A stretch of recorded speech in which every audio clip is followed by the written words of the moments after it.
life is 10% of what you're dealt with and 90% on how you deal with it. You know, a lot of people deal with our 10% and we forget it's only 10%. You know what I mean? My 10% are my legs. I'm missing my legs. I can't change that. I still have 90% to show the world what I truly can do. I still have 90% to put a smile on my face, walk out the door with my legs, and go and take on whatever life throws at me. But we as humans sometimes get caught up in what really doesn't matter, right? When you can look at yourself in the mirror, right, and say, this are my flaws and all. This is who I am. That's when you start taking control of your life. When you can laugh at yourself, right? And you can say, you know what? Yeah, I am missing my legs. You know what? I am short. I am tall. I am this. I am that. And accept that, because it's only 10% of who we are. But you still have 90% to show the world what you truly can do. And if you can grasp onto that concept, man, nothing can stop you. You know, and I love the fact that, you know, it's not, you know, one of my favorite quotes from Rocky is like, it's not how hard you can hit, right? It's how hard you can get hit and keep moving forward, right? It's how hard you can take hits and sometimes fall down and keep pushing forward through the hard times and the good and the bad. I just look at my life and, you know, the day I was born, the doctor said I would never walk. You know, to be born missing one leg, congenitally, everything else normal is 1 in a million, right? To be born missing 2 legs is unheard of, right? The day I was born, the doctor's like, you gotta go to room 103, you ain't gonna believe this, right? Like, they didn't know what to do, right? So statistically, right, I shouldn't be here right now. If you look at the facts and the numbers, right, the odds, right, I shouldn't be running. I shouldn't be competing. I should be winning medals. But we're not going off facts, right? We're going off hard work. We're going off determination. We're going off willpower. And when you set your life and trying to break into a barrier that nobody's has ever broken into, you can't go off the numbers. Because I'm trying to do something nobody has ever done before. So I can't look back and compare myself to anybody. I just gotta look forward. And with that type of mindset, only way you know you're doing enough if you give it all you got. The only way I know that I'm pushing forward, you know, I can't go back and compare it to this guy, that guy. I gotta leave the track hurting. I gotta finish the workout, basically almost throwing up, right? I gotta leave the track to the point where I gotta pop my legs off and crawl to my car, right? I gotta put them back on to drive, but still I gotta crawl to my car. But you gotta set your own boundaries, right? My biggest disability isn't the fact that I'm missing my legs. My biggest disability is the fact what people think I cannot do, the fact that I'm missing my legs. So I've built my whole life proving to people what I can do. I've been building my whole life proving that just because I'm missing my legs doesn't define who I am, right? Just because I'm missing my legs doesn't mean I can't be the fastest man in the world. Who told me I couldn't? I mean, I heard it a lot, but who said, right? I'm setting these boundaries, and not only for me, but for the kids that's growing up. There's a kid out there with a disability, you know, or going through something internally, externally. You respond to adversity by saying, I don't accept that, right? Like, I'm not gonna make excuses. Yeah. That's so transformative already, because most people take their excuse, thank you very much, they go home. Right. And then 2, that you accept that life isn't fair, and in some ways, use that to your advantage. Yes, you have to. You know what I mean? When you accept the fact life isn't fair and you don't have excuses, because this is what happens. When you have excuses, it means you're pointing fingers, right? It's their fault, or it's his fault, it's her fault, it's life, you know what I mean? It's people's fault, right? And when you're pointing fingers, you're losing your power. Who's teaching you all this stuff? It's so, like, it's so powerful. Like, life is a test, yes? It is, it's Agreed? a test. Everything. Hardship is a test. Suffering is a test. Yes, it's a test. Most people break. Yeah. Most people are diminished by hardship. Most people are diminished by the test. Yeah. But among us, there are people like you who are created from the hardship. Yeah. But I want to know so desperately why you? And that's the question, and I'm saying I ask myself, but So give me the tricks. What do you do to your mind? You're running, you're about to vomit. Right. And you do another rep. Like, what are you doing? I love that, right? But what are you telling yourself in your mind at that moment? I tell myself, keep that mind over matter, right? It's the mind. It's not what we go through. We perceive things, right? I'm perceiving the workout to being hard. I'm perceiving my body hurting and breaking down. And so you have to go into this mode to where your mind takes over your body, right? And your body is done and it's shutting down and it can't go anymore. You go to trick. You got to trick yourself. Man, we've already done 5 of them. What's one more, right? And your body's like, dude, do you not feel how we feeling right now? Like, this is all going through my head during the workout, right? Mind you, I'm talking to myself here, right? And you're like, okay, how about this? We'll just get going. We'll just get started. Let's focus on the first 7 steps, right? Let's focus on the first 10 steps. Let's just get going. And let's finish the race. Let's never quit, never stop. Then you go into the mindset to where we can walk away and who's working hard as you. Right? That's the greatest feeling in the world. That's what people don't realize. You have the medals, right? You have the world records, and we have these TV shows where it's amazing, and the fans and the followers. But that's great. I love that. You know what I mean? But what makes me the greatest feeling in the world, and I feel like what makes me as a person, is when I'm on that last rep of that 300, and I gotta convince my body where it feels like I cannot go any further, right? To go a little bit harder. And so when I do that, I conquered that moment, right? I challenged it and I defeated it in that moment. And nobody can take that away from me. Like, I fought, right? Nobody really sees that. I was having an internal battle with myself, with my mind and my body, when my body was telling me I can't, right? I can't do this, I can't do that. I heard that my whole life. And when I can go on the track and defeat and have that internal war inside, if I can beat that, if I can fight that, whatever's thrown at me, I'm gonna fight. I'm a fighter. You know what I mean? That's why I love running. That's why I love pushing the limits, right? I love being in uncomfortable positions, right? Because that's when you find out what your talents are, what you're good at, what you're bad at, what makes you feel uncomfortable, all your forms of fear, right? When it comes to fear, I was talking to one of my mentors and he broke it down to me. He said, you have 2 people, this is how they respond to fear. They forget everything, right, and run. F-E-A-R, forget everything and run, right? He said, you want to be the type of person, an individual, when you see fear, when you have fear, you face everything and rise. And that's the mindset I want to have. Every time I'm afraid of something or something scares me, I want to face it head on. I want to go toe to toe with it, right? And whether I win or lose, 'cause sometimes you're going to lose, right? I can walk away and say, you know what, this is what I learned about it. But if we're always living our lives as scared and afraid to push the limits, right? And that's the thing. If I was to wake up and like, I'm just gonna sit in my wheelchair today. I'm gonna sit on the couch, right? I'm just gonna collect a check, you know what I mean? From the government, I'm not gonna push. I'm not only have to put on my legs. Society will be okay with that, right? Society expects it. Expects that, right? And even though I'm not bothering nobody, all right? I'm not dying. Dude, I'm not living. I'm not living if I do that. And the time is now. We dealt with a lot of things, right? We dealt with racism, we dealt with sexism, you know what I mean? The ADA Act, now we're facing disability. The time is now. We gotta look at ourselves and say no excuses, right?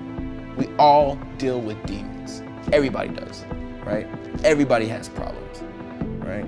When you can conquer those problems and say, I have a problem, I'm gonna face it and rise, right? Face it all. And that's when you can get things done. Who has control over you? Who can stop you, right?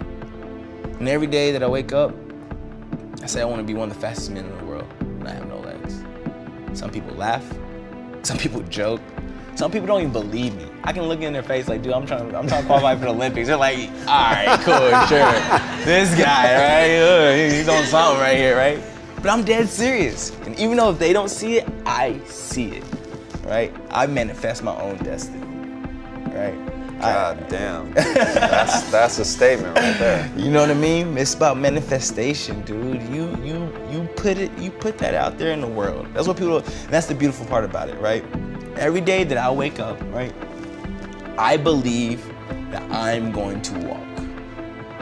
point blank period. I believe that I'm going to go out there and run. I manifest that out there into the world. I expect that, right? I put that out there every single day. I'm going to walk. I'm going to do this. I'm going to do that. So that's out there in the world, right? You can't take that back.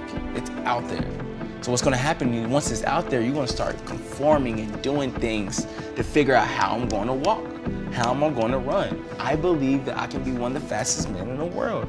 So I'm gonna start conforming to that. So I'm in those 300 workouts. I already put that out there that I'm gonna be the fastest man in the world.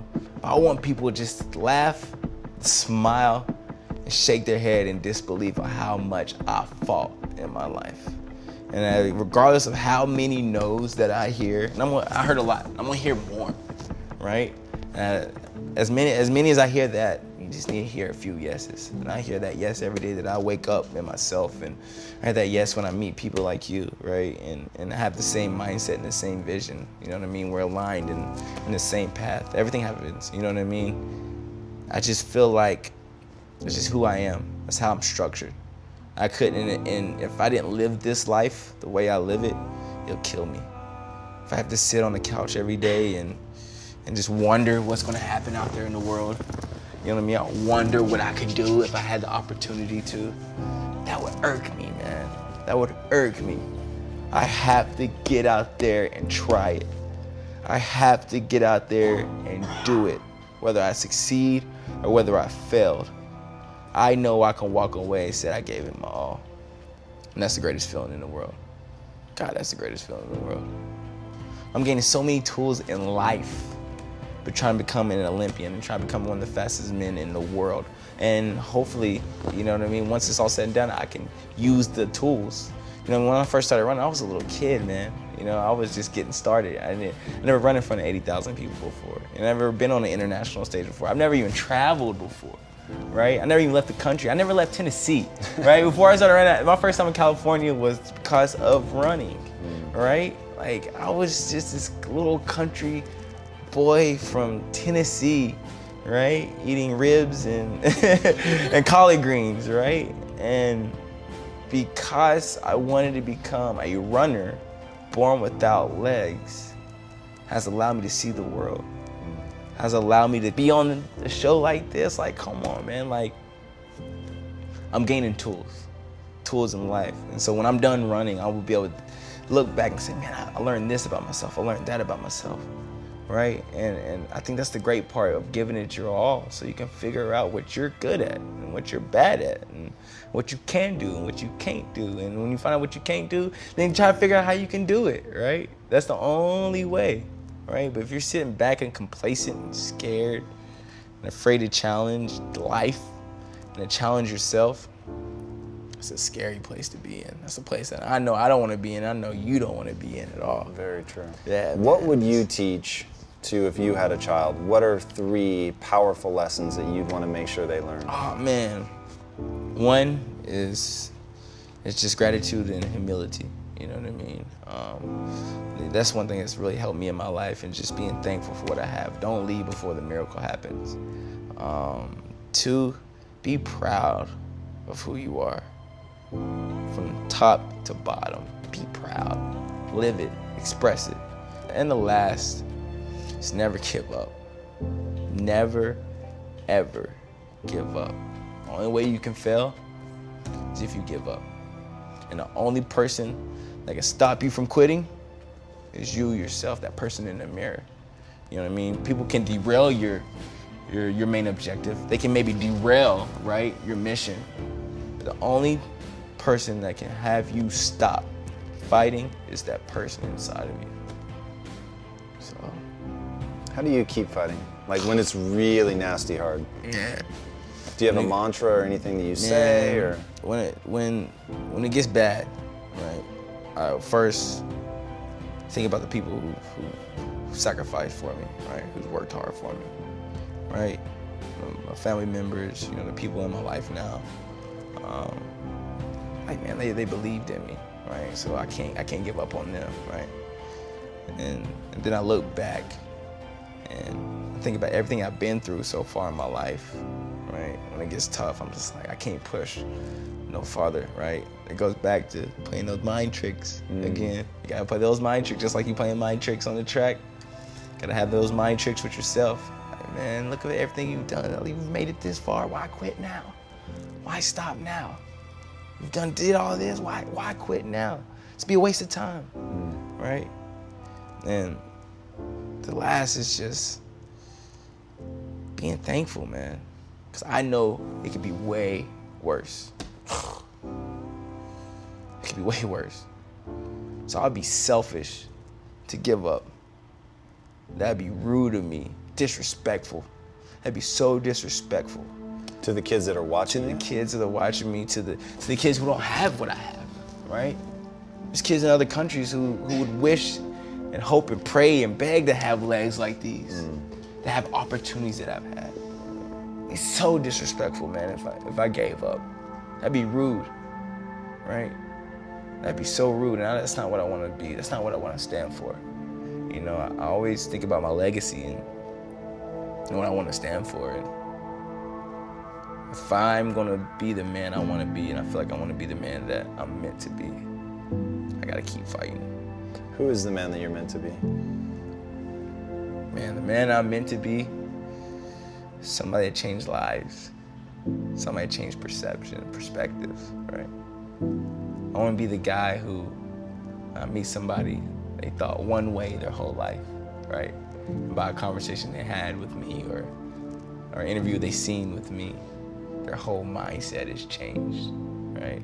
When they thought they couldn't do nothing, right, with their lives, so they thought they wasn't good enough, right? Because we always fight that internal demon that you're not good enough, right? When somebody thinks that, hope they can see my story and benefit from it, right? And they say, you know what? If Blake can do it, I sure can do it as well. I'm trying to be the fastest man in the world, and I have no legs. That's a double entendre. I'm like, what? That doesn't make sense, right? It doesn't, how's that in the same sentence? Step outside the box. Set your own goals. Rise to the occasion. And fight for your dreams, man. That's what I want to stand for. That's who I want to be. That's a pretty good legacy. Yeah, man.